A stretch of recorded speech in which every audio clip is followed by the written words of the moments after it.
नाज़रीन, हाइड्रोक्विन 2%, 4% और प्लस तीनों ऑलमोस्ट सेम ही है। हाइड्रोक्विन 2% जब आया, उसके बाद 4% आया। 4% में थोड़ी चेंजिंग हुई थी। थोड़ी चेंजिंग से मुराद यानी वो फास्ट एक्टिंग था, इससे ज़्यादा तेज़ी से काम करता था। इसके बाद जब हाइड्रोक्विन प्लस आया ना, उसमें इन्होंने 2 और फार्मूले ऐड कर दिए, जिसकी वजह से वो और स्ट्रॉन्ग बन गया और इससे भी ज़्यादा फास्ट एक्टिंग हुआ। तो इसलिए हाइड्रोक्विन क्रीम बेहतर ये है कि गर्मियों में 2% यूज़ हो। पहले तो गर्मियों में यूज़ नहीं करना चाहिए क्योंकि ये हीट सेंसिटिव है। और फिर अगर आपने यूज़ करना है गर्मियों में 2%, सर्दियों में फिर 4% और प्लस आप यूज़ कर सकते हैं। अब आपने यूज़ कब करना है? इसका यूज़ तभी किया जाता है जब आपके चेहरे पे छाइयाओं, इसके अलावा आपके चेहरे पर जब एक्ने मार्क्स रह गए हो और आपके चेहरे पर जब ऐसे धब्बे हो जो आपकी लुक खराब करती है, उन कंडीशंस में आप ये यूज़ कर सकते हैं। लेकिन कैसे यूज़ करना है वो मैं बताता हूँ। आपने जब ये क्रीम उठाई, सबसे पहले आपने अपना फेस हर्बल सोप या हर्बल फेस वॉश से यूज़ करना है। हर्बल कौन से अच्छे हैं वो फिर मैं उसके लिए एक अलग वीडियो बनाऊंगा। आपने हर्बल सोप और फेस वॉश या फेस वॉश से अपना फेस वॉश करने के बाद सॉफ्ट टॉवल या किसी टिश्यू पेपर से अपना फेस पोंछना है, मतलब सुखाना है। उसके बाद आपने हाइड्रोक्विन क्रीम जब अप्लाई करनी हो तो आपने सिर्फ दाग धब्बों या छाइयों पर उसी जगह पर अप्लाई करनी है। पूरे फेस पर बिल्कुल भी अप्लाई नहीं करना, ना ही इसके साथ कुछ भी मिलाना है। कुछ भी नहीं मिलाना, कोई और चीज़ इसके साथ नहीं मिलेगी और आपके सिर्फ दाग धब्बों पर ही लगेंगे या छाइयों वगैरह जो आपकी कॉम्प्लिकेशन है। ये तो इसकी यूज़ की बात हो गई।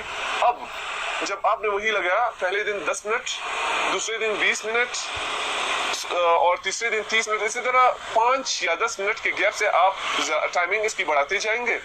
15 दिन बाद आप पूरी रात भी अप्लाई कर सकते हैं। लेकिन इससे पहले अगर आपको कोई कॉम्प्लिकेशन का सामना करना पड़ा तो आपने इस क्रीम का यूज छोड़ देना है। अब कॉम्प्लिकेशंस क्या होगी? आपको रेडनेस महसूस होगी, आपकी चेहरे की खाल रेड पड़ जाएगी, सुर्ख हो जाएगी और रेडनेस के अलावा आपको जलन फील होगी, आपकी खाल उतरने लगेगी। जैसे कभी कभी सर्दियों में एड़ियों की खाल उतरती है, इसी तरह आपकी चेहरे की खाल उतरने लगेगी। और इसके अलावा आपको जलन महसूस होने के साथ साथ ऐसी गर्मी महसूस होगी जैसे आपने मिर्चें खाई हो।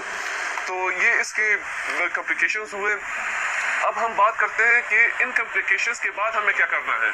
कॉम्प्लिकेशंस के बाद आपको ये करना होगा, जब आपने हाइड्रोक्विन अप्लाई किया, आपको साइड इफेक्ट्स का सामना करना पड़ा, फिर आपने क्रीम छोड़ दी, ठीक है। अब आपने फेस 2 से 3 दिन तक किसी अच्छे फेस वॉश से फेस धोना है या हर्बल सोप से फेस वॉश करना है और उसके बाद आपने मॉइस्चराइजर सिर्फ अप्लाई करना है या पेट्रोलियम जेली भी आप अप्लाई कर सकते हैं जो वैसलीन है।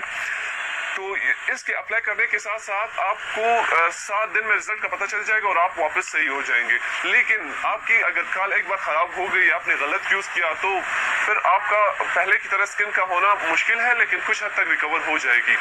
तो ये इसके कॉम्प्लिकेशंस के बाद का रिजल्ट था जो मैंने आपके साथ शेयर किया कि आपको उसके बाद करना क्या है और रिजल्ट आपको क्या मिलेगा। अब हम इसके बारे में आपको ये बताना चाहते हैं कि आप ये क्रीम बिल्कुल भी किसी के मशवरे से यूज ना करें जब तक आपको कोई डर्माटोलॉजिस्ट या कोई डॉक्टर आपको रिकमेंड ना कर दे, तब तक आपने ये यूज बिल्कुल भी नहीं करनी, क्योंकि ये एक फार्मूला क्रीम है और फार्मूला क्रीम जब भी आप अपने से यूज करते हैं तो वो आपकी स्किन खराब कर देती है। अब मैं आपको ये बताना चाहता हूँ कि जब हाइड्रोक्विन अगर आपको खरीदनी है या आपको हाइड्रोक्विन के बारे में और चीजें पूछनी थी तो आप हमसे कमेंट में पूछ सकते हैं। हाँ, अगर आप क्वेटा से बाहर है तो हम आपको सेल नहीं कर पाएंगे, लेकिन अगर आप हीरो से भी खरीद सकते हैं, कोई इशू नहीं है। तो अगर आपका कोई भी सवाल है तो आप हमसे कमेंट में पूछ सकते हैं। अगर आपको कोई और इशू है तो हमसे डायरेक्ट रब्ता कर सकते हैं। हम पूरी कोशिश करेंगे कि आपके उस सवाल का जवाब दे पाए। और ये क्रीम मैं अपनी पूरी एक्सपर्टीज के साथ आपको इसका तफसील बता रहा हूँ, अपने से नहीं बता रहा। आप इसके अलावा मेरे बाकी वीडियोस भी देख सकते हैं, वहाँ कमेंट पढ़ सकते हैं कि लोगों ने क्या कमेंट किए हैं और उनको हल भी मिला है। तो अभी इसी के साथ मैं चलता हूँ। अब मिलते हैं अगली वीडियो में, तब तक के लिए अल्लाह हाफिज।